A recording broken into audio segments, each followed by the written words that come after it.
علیکم ورحمۃ اللہ وبرکاتہ۔ بسم اللہ الرحمن الرحیم۔ رب اشرح لي صدری ويسر لي امری واحلل عقدۃ من لسانی یفقهوا قولی۔ الحمدللہ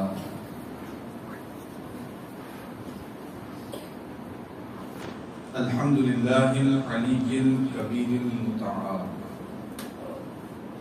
والصلاة والسلام علی سیدنا و مولانا محمد المتبع فی الاحوال والاقوال والافعال، وعلی آلہ وصحبہ التابعین له فی کل حال، اما بعد فاعوذ باللہ من الشیطان الرجیم، بسم اللہ الرحمن الرحیم۔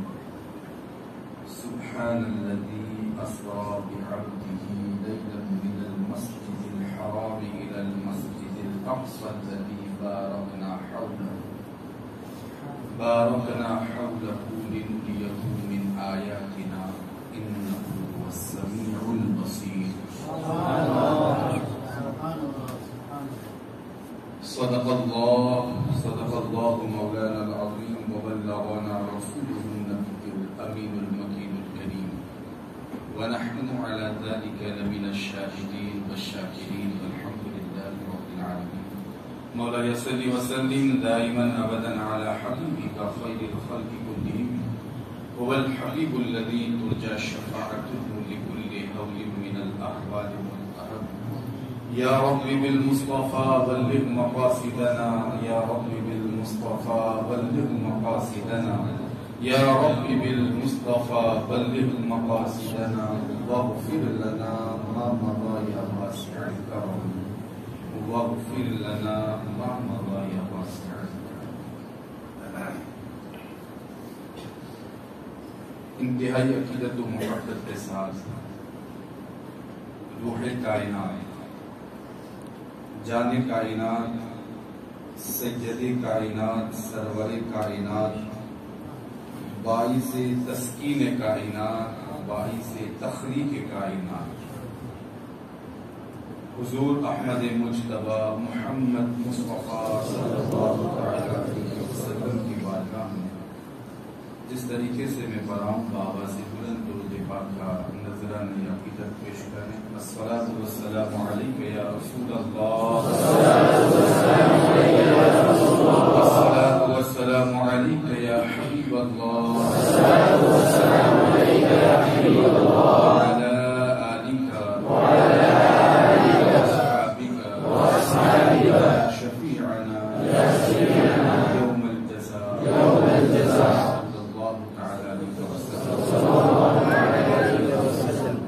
عرش سے نور چلا اور حرم تک پہنچا، عرش سے نور چلا اور حرم تک پہنچا، سلسلہ تیرے کرم تک، سلسلہ میرے گناہوں کا تیرے کرم تک پہنچا، اور تیری معراج کہ تو جانے کہاں تک پہنچا، تیری معراج کہ تو جانے کہاں تک پہنچا، میری معراج کہ میں تیرے قدم تک پہنچا، میری معراج کہ میں تیرے قدم تک پہنچا۔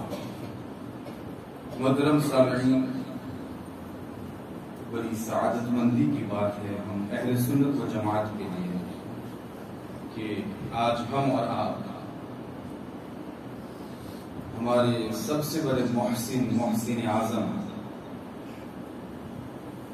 کہ جن کے صدقے رب قدیر نے ہمیں اپنا وجود عطا فرمایا، بلکہ جن کے صدقے میں رب قدیر نے پوری دنیا کو وجود بخشا، آج ہم ان کے گیت گانے کے لیے اور ان کی مدح سرائی کرنے کے لیے یہاں پر جمع ہوئے ہیں۔ 27ویں شب ہے اور آج کی اس رات کو پھر ایک اور فضیلت بھی حاصل ہوئی ہے، اور شب جمعہ بھی ہے۔ شب جمعہ یقیناً یہ بھی بڑی برکتوں والی رات ہے، اللہ رب العزت کا کرم بالائے کرم کہ اللہ رب العزت نے ان دونوں نسبتوں سے اس رات کے ذریعے ہم سب کو اپنے کرم سے مالا مال فرمایا. ہم اور آپ یہاں پر اس لیے حاضر ہیں کہ مصطفیٰ کریم علیہ السلام کو جو اللہ رب العزت نے رفعتیں اور عظمتیں عطا فرمائی، ہم اس کا ذکر خیر کریں اور اس کے ذریعے ہم مصطفیٰ کریم کی تعریف کریں اور نبی کریم صلی اللہ تعالی علیہ وسلم کے فیضان کو حاصل کریں. یہاں پر ایک بات یہ بھی میں آپ کی سماعتوں کے حوالے کرنا چاہتا ہوں کہ شب معراج میں اس حوالے سے جمع ہونا اور مصطفیٰ کریم علیہ السلام کی رفعتوں اور عظمتوں کو سفر معراج کے ذریعے بیان کرنا، یہ آج کل ایجاد نہیں کیا گیا، بلکہ یہی چیز جب سے مصطفیٰ کریم نے اپنے یاروں کے سامنے بیان فرمائی ہے تب سے یہ سلسلہ شروع ہوا. دوسرے لفظوں میں بتانا یہ چاہتا ہوں کہ الحمدللہ آج ہم یہاں پر جو جمع ہوئے ہیں اور ہم جو مصطفیٰ کریم علیہ السلام کے سفر معراج کے احوال کو سنیں گے اور ذکر کریں گے، وہ کسی اور کی نہیں، خود مصطفیٰ کریم کی بھی سنت مبارکہ ہے اور خود صحابہ کرام کی بھی سنت مبارکہ ہے، اور پھر ایک درجہ اوپر چلیں تو پھر خود رب قدیر کی بھی سنت مبارکہ. سبحان الذی اسری بعبدہ لیلا من المسجد الحرام الی المسجد الاقصی. اس کے حوالے سے ہمارے لیے سب سے پہلے یہ جان لینا ضروری ہے کہ سفر معراج کہ اس کے متعلق ہم اہل سنت و جماعت کا اعتقاد کیا ہے، ہمارا عقیدہ کیا ہے، اور اہل سنت و جماعت کو کیسا عقیدہ اس کے حوالے سے رکھنا چاہیے. تو پھر میں آپ کو بتاؤں کہ اس سفر معراج کے 3 حصے ہیں. اس کا پہلا حصہ مسجد حرم سے شروع ہو کر مسجد اقصی پر ختم ہوتا ہے، اور یہ جو سفر ہے وہ دلیل قطعی سے ثابت ہے اور قرآن مجید و فرقان حمید کی آیت کریمہ سے ثابت ہے.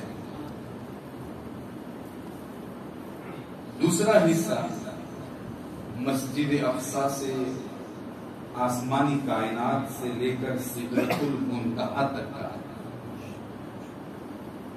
اس حصے کو نبی کریم صلی اللہ تعالی علیہ وسلم کی اخبار آحاد میں بھی جو اعلیٰ درجے کی حدیث ہے جس کو خبر مشہور کہا جاتا ہے، اس کے ذریعے یعنی دلالت النص کے اعتبار سے اور قرآن کی کچھ آیتوں کے ذریعے اشارت النص کے اعتبار سے یہ ثابت ہے. تیسرا حصہ مسجد سدرۃ المنتہا سے لے کر لامکان تک، جہاں تک رب تبارک و تعالی نے چاہا جہاں مصطفیٰ کریم پہنچے وہاں تک کا ہے، اور اس کو مصطفیٰ کریم علیہ السلام کی حدیثوں نے ذکر کیا ہے اور اس کو خبر واحد کے ذریعے بتایا گیا ہے. اب اس کا حکم کیا ہے؟ پہلا حصہ جو ہے اگر کوئی اس کا انکار کرتا ہے تو پھر وہ کافر ہو جاتا ہے. کیوں کہ یہ قرآنی آیت کریمہ سے ثابت ہے اور دلیل قطعی سے ثابت ہے، اور جو شخص دلیل قطعی سے ثابت ہونے والے امر کا انکار کرے وہ کافر ہو جاتا ہے. دوسرے حصے کا جو حکم ہے، جو مصطفیٰ کریم علیہ السلام کی حدیثوں کے ذریعے اور اس کے بعد کا جو حصہ ہے، اور جو مصطفیٰ کریم علیہ السلام نے اپنی حدیثوں کے ذریعے جو ذکر کیا ہے، اس کا اگر کوئی انکار کرتا ہے تو تو وہ اہل سنت و جماعت کے دائرے سے خارج ہو کر وہ گمراہ ہو جاتا ہے اور پھر گمراہی کے دلدل میں پھنستا ہے اور اس پر گمراہی کا حکم لگایا جاتا ہے۔ تو اس حوالے سے ہمارے لیے سب سے پہلے یہی جان لینا ضروری ہے کہ اگر کوئی معراج کا انکار کرتا ہے تو کس حصے کا انکار کرتا ہے؟ توجہ ہے آپ کی؟ اگر وہ پہلے حصے کا انکار کرتا ہے تو وہ کافر ہو جاتا ہے، اور اس کے بعد کے سفر کا اگر کوئی انکار کرتا ہے تو چونکہ وہ حدیثوں کے ذریعے اور خبر احاد کے ذریعے وہ بیان کیا گیا ہے تو اس کا انکار کرنے والا چونکہ گمراہ ہوتا ہے اس لیے اس پر گمراہی کا حکم لگتا ہے۔ اور سفر معراج یہ مصطفیٰ کریم علیہ السلام کے معجزات میں سے سب سے بڑا معجزہ ہے۔ دو معجزے مصطفیٰ کریم علیہ السلام کو بڑے عطا کیے ہیں۔ یوں تو سراپا آپ کو معجزات بنا کر رب قدیر نے مبعوث کیا ہے۔ ان کے معجزات کو اگر شمار کریں تو پھر زندگی ختم ہو جائے گی، لیکن ان کے معجزات ہم ذکر نہیں کر پائیں گے۔ مصطفیٰ کریم علیہ السلام کے معجزات کی انگلی کا اشارہ فرما دیں تو چاند دو ٹکڑے ہو جائیں۔ حضور علیہ السلام اگر اشارہ فرما دیں تو ڈوبا ہوا سورج بھی واپس پلٹ آئے۔ اگر حضور علیہ السلام چاہیں تو ان کی انگلیوں کی گھائیوں سے پانی بھی جاری ہو جائے۔ اگر حضور علیہ السلام کسی چیز کو ہاتھ لگا دیں اور کوئی چیز حضور کی ذات اقدس سے اور ان کے جسم اطہر سے مس ہو جائے تو پھر دنیا اور آخرت کی آگ اس کو جلا نہیں سکتی۔ حضور علیہ السلام کا ایک معجزہ یہ بھی ہے کہ اگر وہ تھوڑی سی چیز کو ہاتھ لگا دے تو کئی لوگوں کو کافی ہو جائے۔ حضور علیہ السلام کے بے شمار معجزات ہیں، آپ کے منہ مقدس کے معجزات، آپ کے دست اقدس کے معجزات۔ ان تمام معجزات میں دو معجزات بہت بڑے ہیں، ایک ہے قرآن مجید والفرقان حمید اور دوسرا معجزہ ہے سفر معراج۔ اور رب تبارک و تعالیٰ نے انہیں لامکاں پر بلا کر اپنے جلوے خاص میں قریب کر کے اپنا دیدار کرایا۔ یہ شرف اگر کسی کو حاصل ہے تو نہ پھر آپ دیکھیں نہ کسی ولی کو حاصل ہے، نہ کسی غوث کو حاصل ہے، نہ کسی قطب کو حاصل ہے، نہ کسی ابدال کو حاصل ہے، نہ کسی اور نبی کو حاصل ہے، نہ کسی اور رسول کو حاصل ہے۔ اگر کائنات میں یہ کسی کو حاصل ہے تو آمنہ کے لال کو حاصل ہے۔ یہ معجزہ رب تبارک و تعالیٰ نے اگر عطا فرمایا ہے تو وہ مدینے والے کو عطا فرمایا۔ اسی لیے ہمارے بزرگان دین اس کے حوالے سے بتاتے ہیں کہ معراج کے حوالے سے اہل سنت و جماعت کا جو عقیدہ ہے وہ ہمیں سمجھ لینا چاہیے کہ حقیقت کیا ہے۔ کہتے ہیں المعراج لرسول اللہ صلی اللہ تعالی علیہ وسلم فی الیقظۃ بشخصہ الی السماء ثم ما شاء اللہ تعالی من العلا حق۔ اللہ رب العزت نے جاگتے میں، یہ لفظ بھی آپ توجہ میں رکھیں، جاگتے میں ان کی ذات کے ساتھ، بے شک ہی ان کی ذات کے ساتھ جاگتے میں آسمانوں پر بلایا اور پھر اللہ نے جہاں چاہا انہیں بلایا اور پھر اپنا دیدار کرایا۔ یہ حق ہے، حق ہے اور حق ہے۔ اور پھر اگر آپ کتابوں کو پڑھیں، درسی کتاب پڑھیں، اس میں جو عقائد کی کتاب پڑھائی جاتی ہے اس کا مطالعہ کریں، یا پھر دوسری کتابیں، چونکہ بہت ساری کتابیں مصطفیٰ کریم علیہ السلام کے اس سفر کے حوالے سے معرض وجود میں آئی ہے، منظر عام پر آئی ہے۔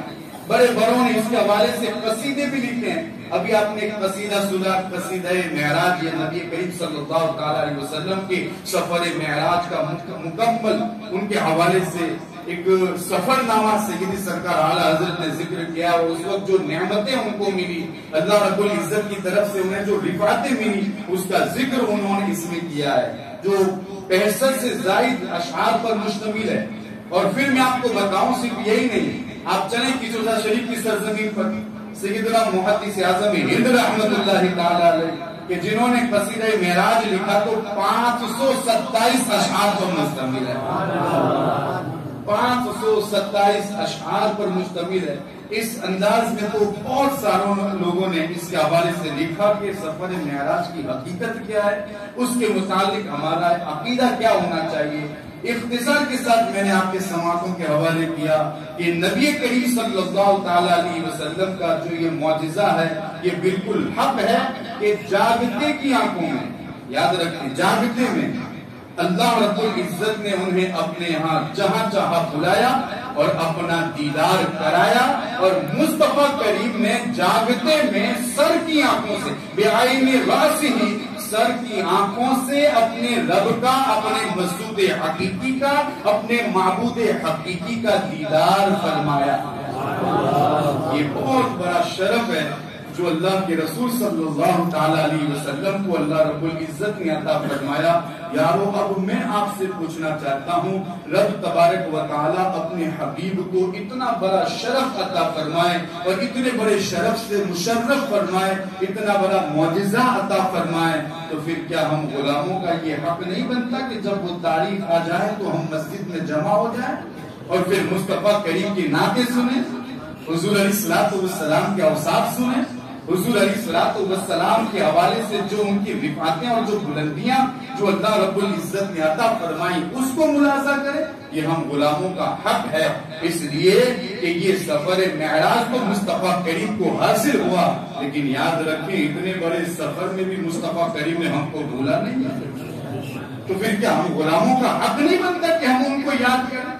تو پھر کیسے اعتراض کر دیتے کہ کہاں سے لے آئی یہ تاریخ، کہاں ان کی تاریخ میں تو اتفاق نہیں ہے، اختلاف ہے، تو پھر ہم کہتے ہیں کہ یار تمہیں جو تاریخ پسند آئے اسی میں جمع ہو جاؤ اور تم پھر سفر کا ذکر کرو، لیکن نہیں کرو گے بھی تو وہ بھی تو دندی مار کر، حقیقت میں جو کچھ بیان کرنا چاہے وہ بیان نہیں کریں گے۔ حقیقت کیا ہے؟ سفر معراج جہاں پر ہمیں عمل کی ترغیب دیتا ہے اور مصطفیٰ کریم علیہ السلام نے اپنے رب کی بارگاہ میں اپنی امت کی بخشش کا جو نذرانہ مانگا ہے، تو وہاں پر جہاں عمل کی ترغیب نصیب ہوتی ہے، جہاں پر ہماری بخشش کا پروانہ ہمیں نصیب ہوتا ہے، وہیں پر اہل سنت و جماعت کے کئی عقائد بھی ثابت ہوتے ہیں، کئی عقائد بھی ثابت ہوتے ہیں اس سفر معراج میں۔ تو نبی کریم صلی اللہ تعالی علیہ وسلم نے جس رات بھی یہ سفر فرمایا، ہمارا حق بنتا ہے کہ اس سفر کے حوالے سے ہم ذکر خیر کریں، اور جس سفر میں اتنی بڑی رفعتیں اور بلندیاں نصیب ہوئی ہوں، ہم اس کا ذکر خیر کر کے ہم بھی مصطفیٰ کریم کے عاشقوں اور دیوانوں میں شامل ہو جائیں۔ اور پھر کیوں نہ ہو کہ ہم تھوڑی ایسا نہیں ہے کہ یہ ہمارے باپ داداؤں نے یہ سلسلہ شروع کیا ہے اور پھر ہم یہ بس آگے بڑھا رہے ہیں، 1400 سال سے یہ سلسلہ جاری ہے۔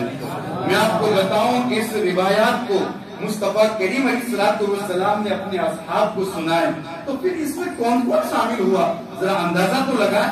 آپ یہاں پر بیٹھ کر جو سن رہے ہیں اور پھر مجھے جو شرف حاصل ہوا سنانے کا، وہ یوں ہی تو نہیں ہے، وہ رب تبارک و تعالیٰ کی طرف سے بہت بڑا کرم ہے کہ ہم بھی ان لوگوں میں شامل ہو رہے ہیں کہ جنہوں نے اسے سنایا اور آگے بڑھانے کی کوشش کی، الحمدللہ۔ تو کہتے ہیں کہ جو احادیث طیبات جو بیان کی گئی، چاہے وہ بخاری شریف میں ہو، چاہے وہ ترمذی شریف میں ہو، چاہے وہ مسلم شریف میں ہو، صحیح ستہ میں ہو یا دوسری کتابوں میں ہو، شعب الایمان میں ہو، مسند الفردوس میں ہو، جہاں جہاں پر یہ احادیث طیبہ ہے، تو ان احادیث طیبہ کو آگے بڑھانے والوں میں جو صحابہ کرام کے جن کا نام سر فہرست ہے، ذرا اسے بھی سمجھ لیں تو پتہ چلے ان کی تعداد کتنی ہے۔ تو کہتے ہیں کہ سب سے پہلے اس روایت کو آگے بڑھانے والے اگر کوئی ہے تو وہ ہمراز مصطفیٰ، یار غار مصطفیٰ، یار مزار مصطفیٰ، ہمدم مصطفیٰ سیدنا ابو بکر صدیق رضی اللہ تعالیٰ عنہ۔ پھر اگر آپ دیکھیں تو سیدنا عمر فاروق رضی اللہ تعالیٰ عنہ کہ جن کے حوالے سے مصطفیٰ کریم نے فرمایا کہ اگر میرے بعد کوئی نبی ہوتا تو وہ عمر ہوتا،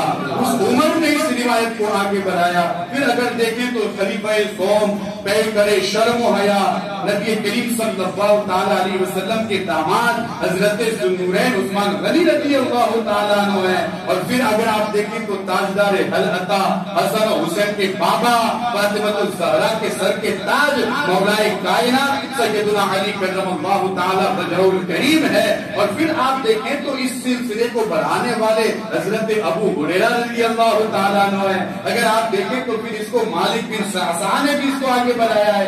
اگر آپ دیکھیں تو پھر اس کو ابو ذر غفاری نے بھی آگے بڑھایا ہے. اگر آپ دیکھیں تو پھر ابی بن کعب نے بھی اس کو ذکر کیا ہے. اگر آپ دیکھیں تو صہیب نے بھی اس کو ذکر کیا ہے. اگر آپ دیکھیں تو پھر اس سلسلے میں حضرت بلال کا بھی نام آتا ہے. یہ تو مردوں کے نام ہوئے ہیں. اور پھر اگر اس کو اور بڑھاؤں تو اور بھی بہت سارے نام موجود ہیں. تو کہتے ہیں یہ تو مردوں کے حوالے سے. اگر عورتوں کے حوالے سے بیان کیا جائے تو عائشہ صدیقہ بھی اس میں موجود ہے. اور پھر آپ دیکھیں تو سیدہ ام ہانی رضی اللہ تعالیٰ عنہ بھی موجود ہے. پھر اگر آپ دیکھیں تو اسماء بنت ابو بکر صدیق رضی اللہ تعالیٰ عنہ وہ بھی اس میں شامل ہے. انہوں نے اس روایت کو آگے بڑھایا. کہتے ہیں کہ ان روایتوں کو آگے بڑھانے والوں کی تعداد مصطفیٰ کریم کے زمانے میں پہنچتی ہے تو تقریباً 34 کے عدد کو پہنچتی ہے. 34 لوگوں نے اپنے اپنے انداز میں مصطفیٰ کریم سے سنا اور اپنے انداز میں لوگوں تک پہنچایا. پتہ کیا چلا؟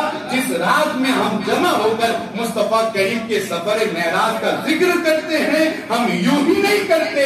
جب ہم کرتے ہیں تو صحابہ کرام کی سنت پر عمل کرتے ہیں.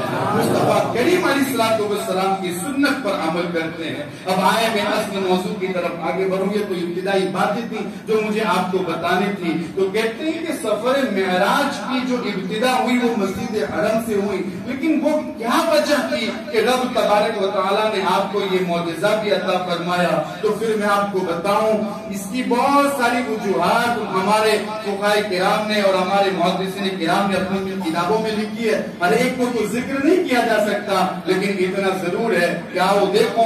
سب سے پہلے چیز کہ جب رب تبارک و تعالیٰ نے فرشتوں کے حوالے سے جب کہا ان سے کہ میں زمین پر اپنا نائب پیدا کرنے والا ہوں, اپنا خلیفہ بنانے والا ہوں, اس وقت انہوں نے کہا تھا کہ تو ایسے کو اپنا خلیفہ بنائے گا کہ جو خون ریزی کریں گے, جو قتل و غارت گیری کریں گے. اس وقت میرے رب نے ارشاد فرمایا تھا میں جو جانتا ہوں وہ تم نہیں جانتے. انی عالم ما لا تعلمون, میں جو جانتا ہوں وہ تم نہیں جانتے. گویا کہ رب قدیر ارشاد فرماتا ہے میرے فرشتوں تمہاری نظر خون ریزی کرنے والوں پر ہے, میری نظر اپنے حبیب پر ہے کہ مجھے اپنے حبیب کو بھیجنا ہے. جب یہ باتیں ہوئی تو اسی وقت فرشتوں نے اپنے رب کی بارگاہ میں عرض کی تھی کہ پھر انہیں آسمانوں پر بھی بلایا جائے تاکہ ہم بھی ان کی زیارت سے مشرف ہوں. تو رب تبارک و تعالیٰ نے آپ کو آسمانوں پر بلا کر فرشتوں کو زیارت کا شرف بخشا کہ وہاں پر پہنچے. تو پھر سفر معراج کا وجود ہوا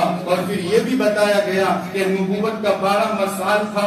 آپ ہجرت سے پہلے آپ کوشش کر رہے ہیں اپنے دین کو پہنچانے کے, گھر گھر پہنچا رہے ہیں, دستک دے رہے ہیں گھروں تک, لوگوں کو راستوں میں کھڑا کرتے ہیں, میلوں میں پہنچتے ہیں, وہاں پہنچنے کے بعد اس دین کی تبلیغ کرتے ہیں. لیکن کیا ہوتا ہے کچھ لوگ انہیں ٹھکرا بھی دیتے ہیں, کوئی اپنے گھر سے واپس کر دیتا ہے, کوئی سنتا نہیں ہے, کوئی دامن اسلام سے وابستہ نہیں ہوتا, کوئی اسلام کا کلمہ پڑھنے کے لیے تیار نہیں ہے. اور پھر ایک وقت وہ بھی آیا کہ آپ نے طائف کا سفر کیا, وہاں پر ایک امید تھی کہ کچھ سرداران ایسے ہیں کہ اگر انہیں اسلام پیش کروں تو اگر وہ مسلمان ہو جائیں اور وہ اگر کلمہ پڑھ لیتے ہیں تو پھر بہت سارا طبقہ یہ دامن اسلام سے وابستہ ہو جائے گا. تو آپ نے سفر طائف شروع کیا. جب طائف کے سفر میں پہنچے اور جہاں آپ کو اسلام پہنچانا تھا وہاں پر پہنچے تو پھر ہوا کیا, آپ کے قدموں کو لہو لہان کیا گیا, آپ پر پتھر برسائے گئے, آپ کے پیچھے کچھ بچے لگا دیے گئے تاکہ وہ آپ کو پتھر مارے, آپ کو مجنون کہا گیا, آپ کو ساحر اور دیوانہ کہا گیا. اب آپ پریشان ہیں اور پھر آپ مضطرب ہیں اور رنج و غم میں ڈوب چکے ہیں کہ یہ اسلام نہیں لاتے, یہ اسلام کیوں نہیں لاتے, یہ کلمہ طیبہ کیوں نہیں پڑھتے, یہ کیوں دامن اسلام سے وابستہ نہیں ہو جاتے. آپ اس انداز سے پریشان ہوتے ہیں. اور پھر جب یہ پریشانی زیادہ ہو گئی تو پھر رب تبارک و تعالیٰ نے ارشاد فرمایا محبوب تمہیں پریشان ہونے کی ضرورت نہیں ہے, تمہیں غمگین ہونے کی ضرورت نہیں ہے, ہدایت تو میرے ہاتھ میں ہے, میں جسے چاہے ہدایت عطا فرماؤں. آپ کوشش کرتے رہیں لیکن اس کا مطلب یہ نہیں کہ آپ اپنی جان کو پگھلانے لگے. تو کہتے ہیں کہ بس یہی معاملہ تھا کہ رب تبارک و تعالیٰ نے صرف اور صرف ان کے دل کو راضی کرنے کے لیے اور ان کے دل کو غم سے آزاد کرنے کے لیے اور خوشی پہنچانے کے لیے معراج کا سفر نصیب فرمایا تاکہ میرے حبیب کا غم بھی دور ہو جائے, میرا دیدار بھی نصیب ہو جائے اور میرا حبیب میرے دیدار سے مشرف ہو کر جب زمین پر پہنچے تو پھر اس کی عزتیں اور اس کی عظمتیں اور اس کی رفعتیں مزید دوبارہ ہو جائیں. تو پھر ہوا کیا کہ ادھر مصطفیٰ کریم علیہ السلام تھکے تھکے حضرت ام ہانی کے گھر تشریف لائے. حضرت ام ہانی کے گھر پہنچے تو آپ نے پہلے اجازت چاہی. کہا آپ کی اجازت ہو تو کیا آپ کا یہ چچا بھائی اگر آپ کی اجازت ہو تو آپ کے گھر میں آرام کر سکتا ہے؟ کہا کیوں نہیں کر سکتے, یہ تو میرے لیے بڑے شرف کی بات ہے کہ آج سید الانبیاء میرے گھر میں آرام کرے گا. کہتی ہیں کہ وہ دوڑتی ہوئی گھر میں گئی, انہوں نے بستر کو صاف کیا, بستر تیار کیا اور پھر کہا حضور تشریف لے آئے, آپ کو اجازت لینے کی ضرورت نہیں ہے. گویا کہ ام ہانی کہہ رہی کہ حضور یہ سب کچھ تو آپ ہی کا ہے, آپ اجازت کیوں لیتے ہیں؟ اگر آپ ہمارے گھر میں تشریف لاتے ہیں تو پھر اس سے بڑی شرف کی اور کیا بات ہو سکتی ہے. کہتے ہیں کہ ادھر آرام فرما رہے ہیں اور ادھر حضرت ام ہانی رضی اللہ تعالیٰ عنہ یہ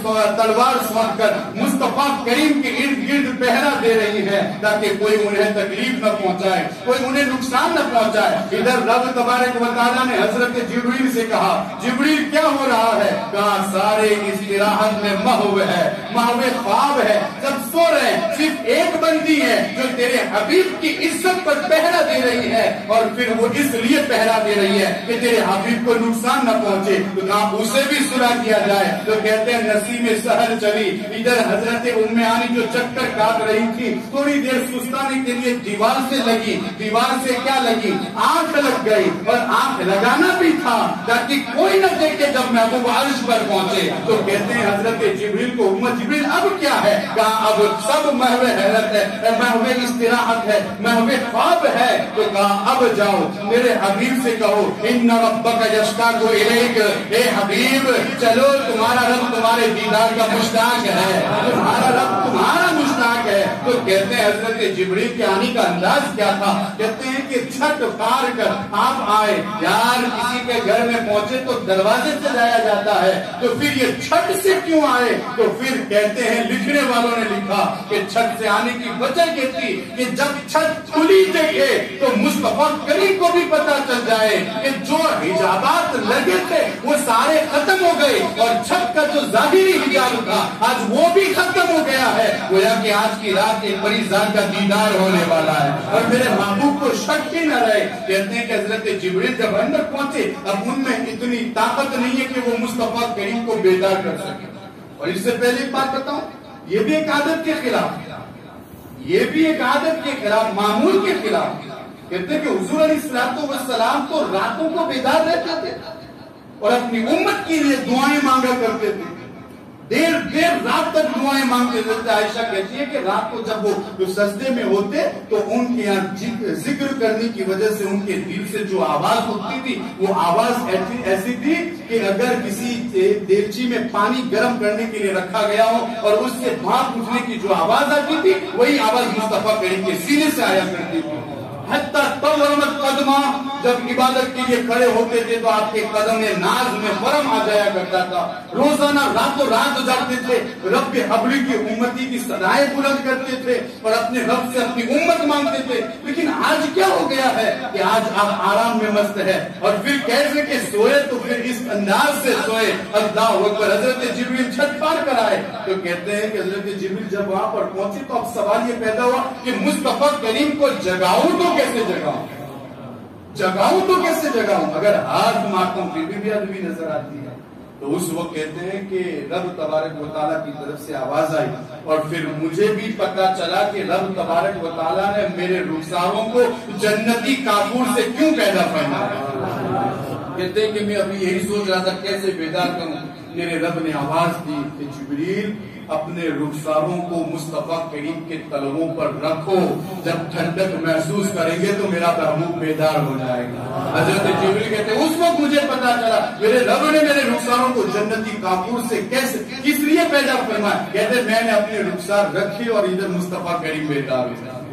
ادھر حضور علیہ السلام بیدار ہوئے اور پھر کہا جبریل کیا بات ہے؟ کہا ان ربک یشتاق الیک, آپ کا رب آپ کا مشتاق ہے یا رسول اللہ صلی اللہ تعالی علیہ وسلم, آپ چلیں. تو کہتے ہیں کہ ابھی تو بات ہی چل رہی تھی پھر آنکھ لگ گئی, پھر بیدار ہوا. اس انداز سے آپ کی آنکھ کھلتی ہے پھر بند ہوتی ہے, پھر کھلتی ہے پھر بند ہوتی ہے. کہتے ہیں کہ پھر مصطفیٰ کریم مکمل بیدار ہوئے اور پھر ان کا سفر, ان کے سفر کا آغاز ہوتا ہے. سفر کا آغاز کیسے ہوتا ہے؟ کہتے ہیں کہ مسجد حرم میں لے جایا جاتا ہے, حرم شریف میں. جہاں پر چاہے زمزم ہے، زمزم کا کنواں ہے، وہاں پر لے جایا گیا۔ کیوں لے جایا گیا؟ وہاں پر اس لیے تاکہ آپ کے سینے کو چیرا جائے اور دل اطہر کو نکالا جائے اور اس کو زمزم کے پانی سے دھویا جائے اور پھر اس سفر کا آغاز کیا جائے۔ کہتے ہیں کہ مصطفیٰ کریم علیہ السلام کو وہاں پر لے گئے تو حضور علیہ السلام خود فرماتے ہیں، میں نے دیکھا دو آئے اور سونے کی تشت لے کر آئے، سونے کی پلیٹ لے کر آئے اور پھر انہوں نے میرے سینے کو چیرا اور چیرنے کے بعد اس کو دل کو نکالا اور نکالنے کے بعد اس کو تشت میں رکھا اور پھر اس کو زمزم کے پانی سے دھویا اور حکمتوں سے بھرا، حکمتوں سے لبریز کر کے پھر میرے سینے میں رکھا۔ لیکن حقیقت یہ تھی کہ نہ خون کا قطرہ گرا نہ درد محسوس ہوا۔ یہاں پر بھی ایک عقیدہ ہے ہمارا، اہل سنت و جماعت کا یہ عقیدہ ہے کہ الحمدللہ حضور علیہ السلام الحمدللہ یہ نور ہے اور لباس بشری میں تشریف لائے، لباس بشری میں تشریف لائے۔ ہاں، لباس بشری میں آپ تشریف لائے، آپ نور بھی ہیں اور آپ ایسے نوری بشر ہیں، آپ صرف بشر نہیں ہیں، ہم جیسے نہیں ہیں، ہمارے دو ہاتھ ہیں ویسے، صرف ان کے ایسے دو ہاتھ نہیں ہیں جیسے ہمارے دو ہاتھ ہیں۔ الحمدللہ آپ لباس بشری میں نوری ہو کر اس دنیا میں تشریف لائے۔ پتا کیا چلا؟ اس لیے تو کبھی خون بہتا ہے کبھی نہیں بہتا۔ اگر جنگ احد میں اگر کچھ لگتا ہے، خون گزرتی ہے تو پھر خون بہتا ہے، اور پھر اگر دل چیرا جاتا ہے، سینہ چیرا جاتا ہے تو خون نہیں بہتا۔ یہ دونوں باتیں ہمارے حق میں ہے۔ کہا وہاں خون کیوں گرا اور یہاں پر خون کیوں نہیں گرا؟ کہا یہ دونوں باتیں ہمارے حق میں، جہاں پر لباس بشری غالب آتا ہے وہاں خون گرتا ہے اور جہاں پر نوری لباس غالب آتا ہے وہاں خون نہیں گرتا۔ میرے مصطفیٰ کریم علیہ السلام جب وہاں پر ان کے سینے کو چیرا، کہتے ہیں خود لا دم ولا وجع، کہ نہ خون ہے اور نہ درد محسوس ہوتا ہے۔ وہاں پر انہوں نے اس کو بھرا اور بھرنے کے بعد میرے سامنے براق لایا گیا۔ براق جانتے ہیں؟ براق ایک سواری ہے جو گدھے سے بڑی اور کچر سے کچھ چھوٹی ہے، لیکن عام سواریوں کی طرح نہیں ہے۔ یہ وہ سواری ہے جو کئی سال سے جنت میں چل رہی تھی اور پھر اس کی خواہش یہ تھی کہ میری پشت پر مصطفیٰ کریم بھی سوار ہو۔ تو کہتے ہیں کہ حضرت جبریل اسی کو لے کر تشریف لائے اور اسی کو لے کر تشریف، اور پھر اس کے بعد اگر آپ دیکھیں کتابوں کو پڑھیں نا تو پتا چلے حضرت جبریل کو حکم ہوا ہے کہ بھئی اب حضور علیہ السلام کو لانا ہے اور پھر معراج کا سفر انہیں نصیب ہو۔ کہتے ہیں کہ حضرت جبریل تنہا نہیں آئے، کہتے ہیں کہ آپ کے ساتھ میکائیل بھی تھے، اور صرف میکائیل نہیں، ایک کے ساتھ 70,000 فرشتے موجود تھے۔ حضور علیہ السلام پورے بارات لے کر جا رہے ہیں فرشتوں کے جڑموت میں، اور پھر انداز بھی کتنا نرالا ہے۔ کہتے ہیں کہ اللہ رب العزت نے حکم دیا جبریل جنت کو سجاؤ، میرا محبوب آ رہا ہے، آسمانوں کو سجاؤ، میرا محبوب آ رہا ہے، جنتی حوروں سے کہو کہ بہترین لباس پہن لے، میرا محبوب آ رہا ہے۔ اور کہتے ہیں کہ عشق والوں نے لکھا اس کے حوالے سے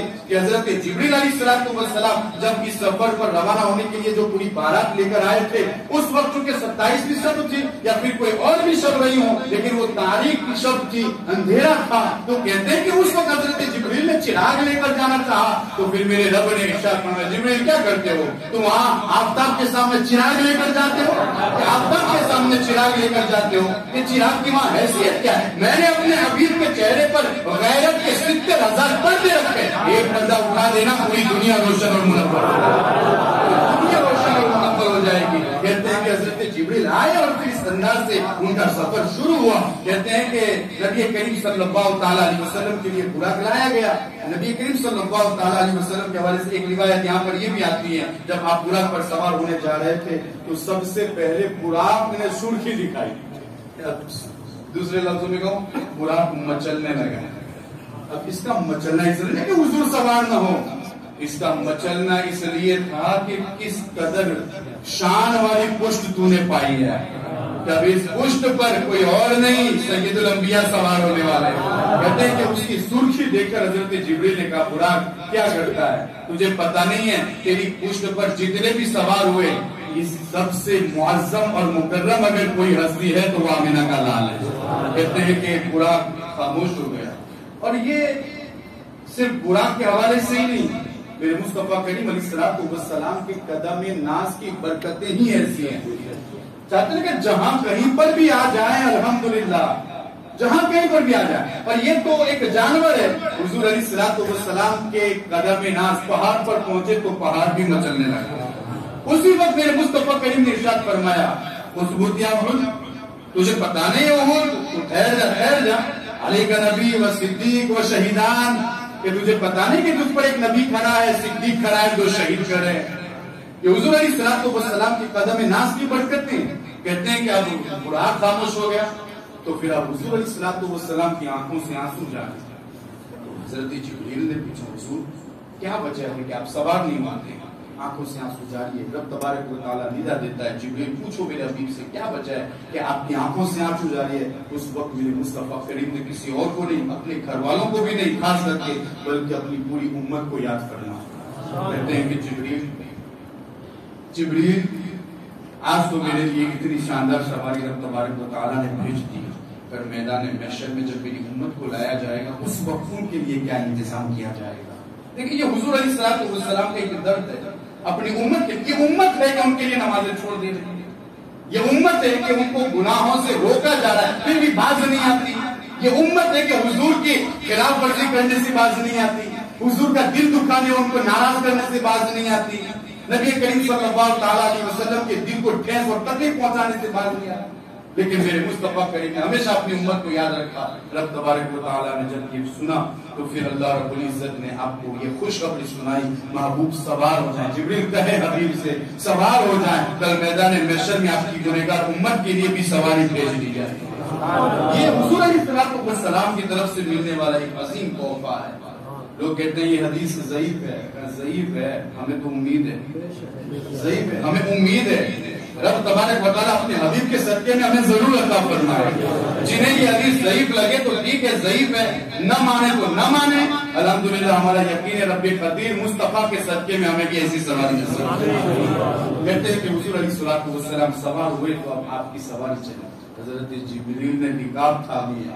کہتے ہیں نا بادشاہ جب نکلتا ہے تو پھر وہاں آس پاس میں غلام کھڑے ہوتے ہیں, جب قدم رکھنا چاہتے ہیں رکاب میں تو پھر وہ غلام کہتا ہے حضور رکھ دے. تو پھر یہ تو ایک دنیاوی شخص ہے, لیکن میرے مصطفیٰ کریم سید الانبیاء جا رہے ہیں تو رکاب تھامنے والا کوئی اور نہیں, سید الملائکہ ہے. حضرت جبریل ملائکہ کے سردار, انہوں نے رکاب تھامی ہے. حضرت میکائیل نے اس کی لگام تھامی ہے.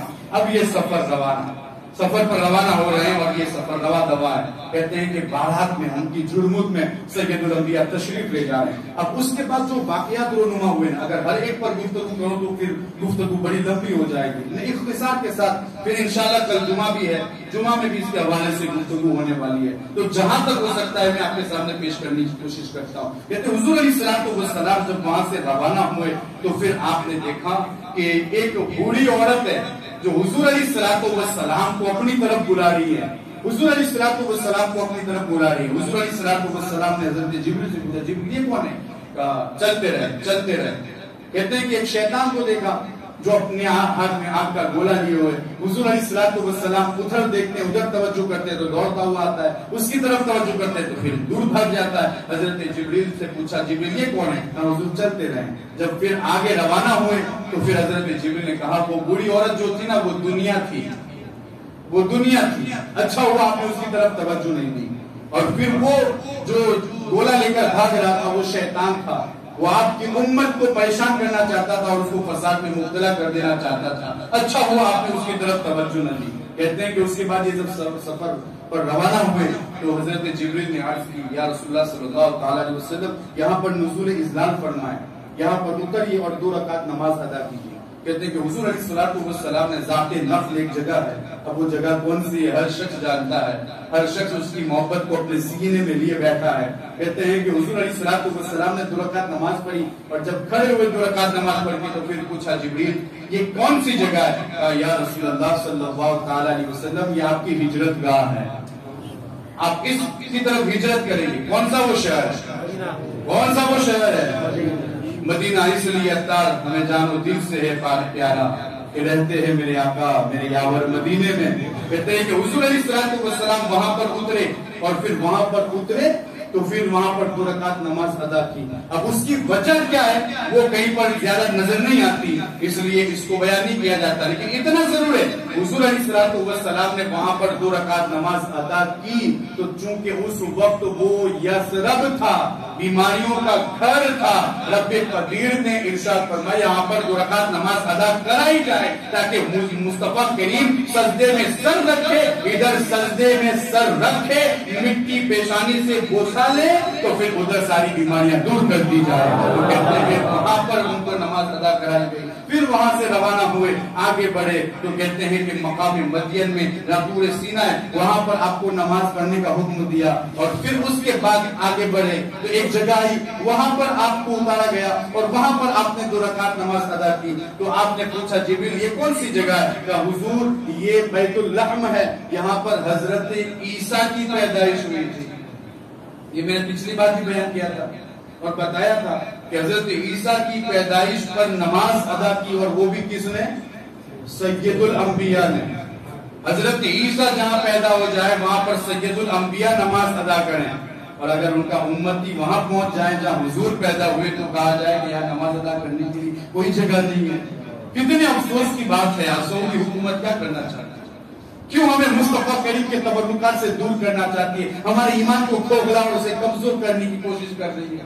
کیوں ہماری نسبتوں کو کمزور کرنے کی کوشش کی جا رہی ہے؟ ادھر سید الانبیاء تو سید الملائکہ کے کہنے پر وہاں پر اترے جہاں حضرت عیسیٰ پیدا ہوئے، اور یہ بالاتفاق آپ دیکھیں کسی بھی مکتب فکر میں مصطفیٰ کریم تمام نبیوں رسولوں سے افضل ہے. تو حضرت عیسیٰ کی پیدائش گاہ پر اگر مصطفیٰ کریم نماز پڑھتے ہیں تو پھر اپنے آقا کی پیدائش گاہ پر ہم کیوں نماز نہیں پڑھ سکتے؟ لیکن آپ دیکھیں آپ کو وہاں سے بھگا دیا جائے گا، آپ کو وہاں سے ہٹا دیا جائے گا. خیر، اللہ رب العزت ہمیں دوسرے نسبتوں سے مالا مال فرمائے. اگر وہاں پر نماز ادا کرنا ہمارے نصیب میں نہیں ہے تو پھر چونکہ اس جگہ کو بھی کسی اور خطے سے نسبت ہے ہم وہاں پر پڑھ لیتے ہیں اور یقین رکھتے ہیں رب تبارک و تعالی ہماری اس نماز کو بھی اسی جیسی نماز کو قبول فرمائے. نبی کریم صلی اللہ تعالی علیہ وسلم کا یہ سفر آگے کی طرف بڑھا تو کہتے ہیں کہ بیت المقدس پہنچا. جب بیت المقدس آپ پہنچے نا تو اس سے پہلے ایک واقعہ یہ پیش آیا کہ آپ نے دیکھا کہ خود آپ نے، اور پھر یہ کئی حدیث کی کتابوں میں موجود ہے، کہتے ہیں کہ مررت علی قبر موسیٰ وہو یصلی فی قبرہ. کہتے ہیں کہ میں حضرت موسیٰ کی قبر پر سے گزرا، میں نے دیکھا کہ حضرت موسیٰ اپنی قبر میں نماز پڑھ رہے ہیں. موسیٰ تو زندہ ہو اور مصطفیٰ کریم زندہ نہ ہو. موسیٰ تو زندہ ہو، اپنی قبر میں نماز بھی پڑھے اور وہ بھی کھڑے ہو کر نماز پڑھے. اور یہ بھی کون کہہ رہا ہے؟ سید الانبیاء کہہ رہے ہیں کہ میں نے دیکھا کہ حضرت موسیٰ اپنی قبر میں کھڑے ہو کر نماز پڑھ رہے ہیں. اور پھر جب نماز پڑھ رہے ہیں حضور علیہ السلام نے دیکھا اب ایک اور بڑی چیز، کہتے ہیں کہ وہاں پر تو میں نے نماز پڑھتے دیکھا، مسجد اقصیٰ میں پہنچا تو وہاں حضرت موسیٰ پہلے سے موجود ہے.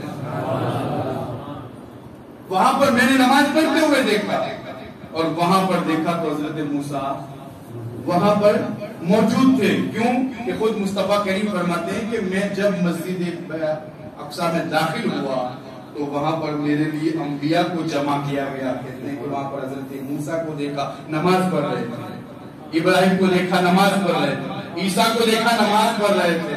روایتیں موجود ہیں. کہتے ہیں وہاں پر دیکھا تو سارے انبیاء اور رسول وہاں پر موجود تھے. اسی لیے بتایا گیا کہ نماز اقصیٰ میں تھا یہی سے کہ وہ معنی ظاہر معنی اول و آخر. نماز اقصیٰ میں یہی تھا. صرف کیا سیر تھا، کیا راز تھا؟ کہا کہ جو آگے سلطنت کر گئے تھے بتانا یہ مقصود ہے کہ ان سب کے امام اگر کوئی ہے تو وہ مصطفیٰ کریم ہے، آمینہ کے لال ہے. کہتے ہیں کہ وہاں پر پہنچا تو پھر کیا ہوا؟ حضرت جبریل فقدمنی جبریل فاممتو.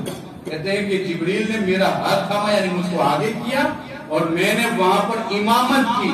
اب ایک چیز اور بتانا چاہتا ہوں کہ حضور علیہ السلام کہتے ہیں کہ میں راستے سے گزر رہا تھا، قبر موسیٰ سے گزرا، دیکھا کہ قبر میں نماز پڑھ رہے ہیں. مسجد اقصیٰ میں پہنچا تو وہاں دیکھا موسیٰ نماز پڑھ رہے ہیں. کہتے ہیں چھٹے آسمان پر پہنچا تو وہاں دیکھا وہاں پر بھی موسیٰ تھے.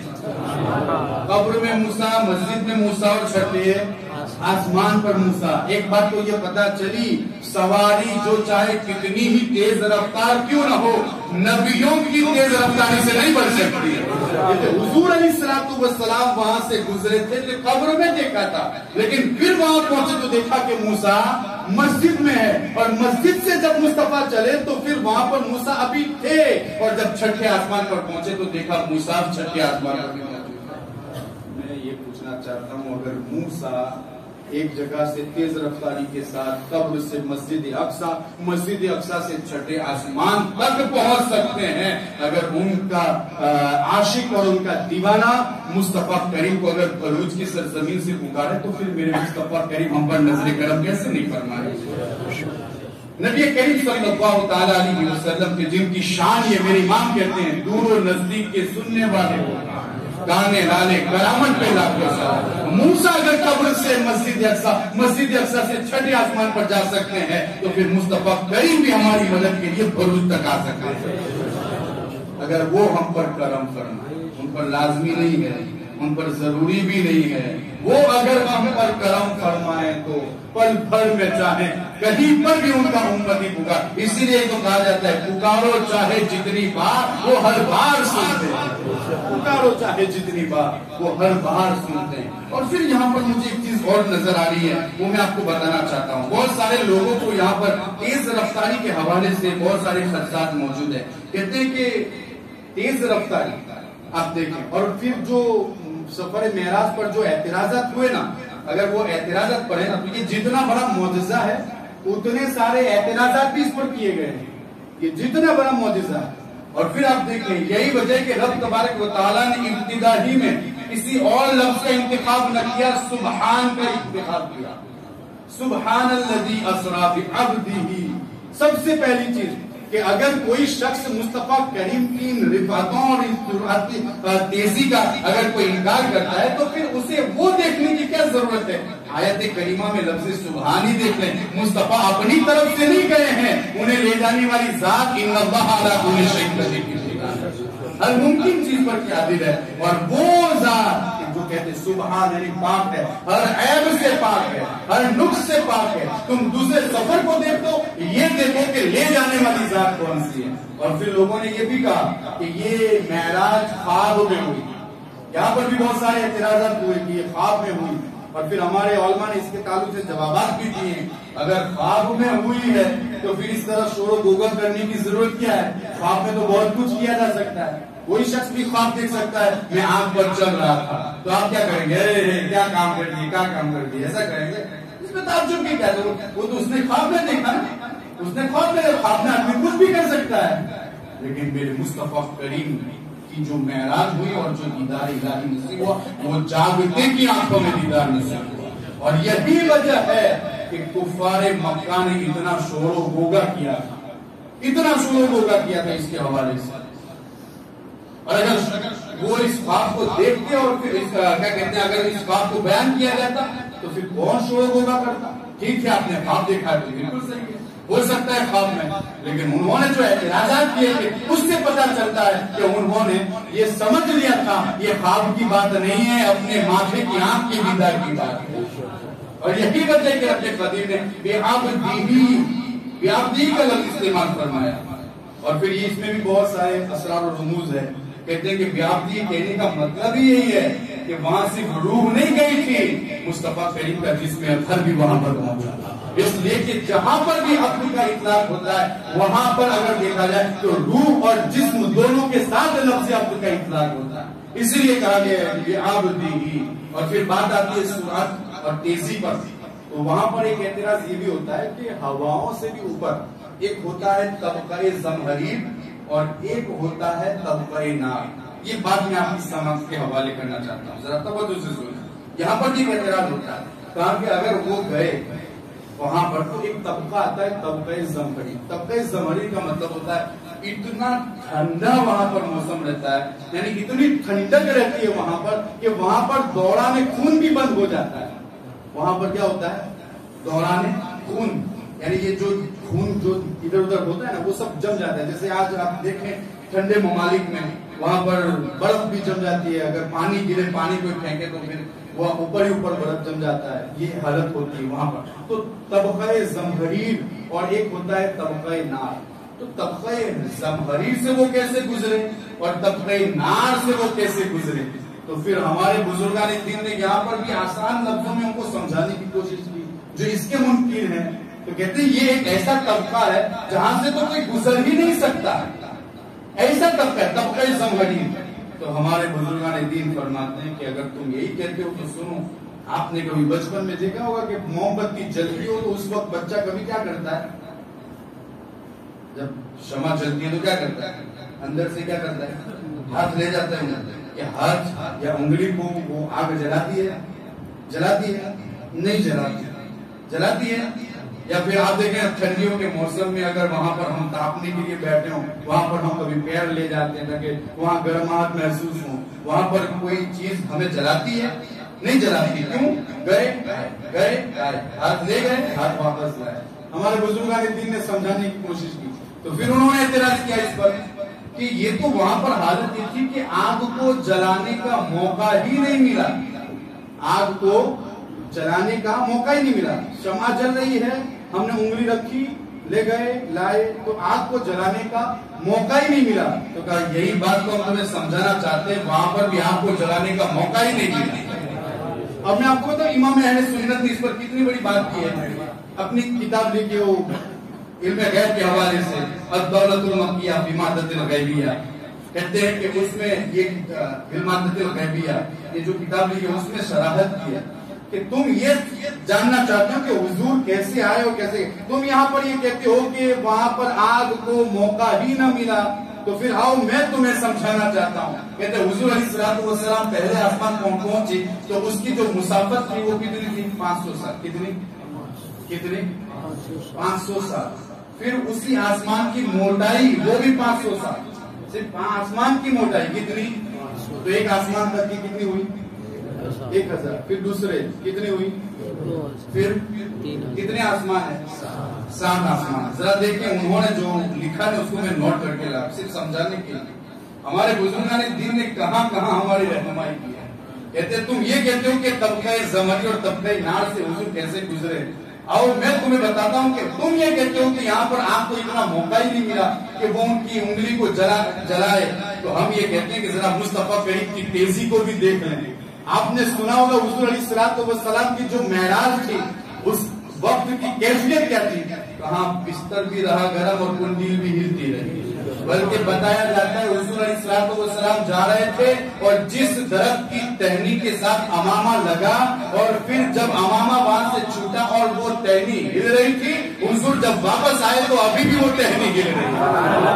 بستر سے اٹھے تھے، وہاں پر پہنچے اور جب واپس آئے تو دیکھا کہ حرارت ابھی بھی ختم نہیں ہوئی تھی اور جہاں پر آپ نے وضو کیا پانی ابھی بھی وہاں پر سے بہ رہا تھا. حالانکہ کتنا لمبا سفر کیا، کتنا لمبا سفر کیا. آپ سنو، کہتے ہیں کہ آسمان اور وہ بھی 7واں آسمان. 7واں آسمان کے بعد کیا ہے؟ 7واں آسمان کے بعد ہے جنت المأوا. جنت المأوا کے بعد ہے سدرۃ المنتہا. پھر سدرۃ المنتہا وہاں پر سماء صریف اقلام. پھر اس کے بعد لوح محفوظ ہے اور اس کے بعد بیت اس کے بعد بہت ساری اور بھی منزل ہے. قلم ہے، کرسی ہے. اگر اس پر گفتگو ہو نا بہت لمبی گفتگو ہو جائے. کہتے ہیں کہ کرسی کا عالم یہ ساری زمینیں اور سارے آسمان کرسی کے سامنے رکھ دیے جائیں تو کیا لگے گا بتائیں؟ ایک زنجیر کا حلقہ اس کے سامنے رکھ دیا گیا. یہ حقیقت ہے اس کی. کہتے ہیں کہ یہ 7000 یہ آسمان صرف 7000. اس کے بعد تو یہ سب کچھ اور اس کے بعد وہ لامکہ پہنچے. اب وہاں پر ماورا الورا، پھر اس کے بعد ماورا الورا، پھر الاللہ، من اللہ، باللہ، فی اللہ، یہ ساری سیریں وہاں پر ہوئی وہ سب سے الگ. یہ تو ابھی ہم نے شماری نہیں کی، لیکن جو چیز حضور علیہ الصلوۃ والسلام کے غلاموں نے ہمیں بتائی ہے حضور کو سن کر اور اللہ کے بتانے سے بس اسی کی تقسیم کر رہے ہیں. کہتے ہیں کہ یہ 7000 یہ جو سال مسافت ہے وہ کتنی ہے؟ 7000 سال. کتنی؟ 7000 سال. اور اس کے بعد یہ جو کچھ پھر وہاں سے جو حجابات ہوئے نا وہ حجابات کتنے تھے؟ تو کہتے ہیں کہ 70,770. کتنے حجابات؟ 70,000 770 اور ہر پردے کی مسافت پھر 500 سال. ہر پردے کی مسافت پھر کتنی؟ 500 سال. تو کہتے ہیں کہ پھر اس کی جو تعداد پہنچتی ہے آج تک 3,53,85,000.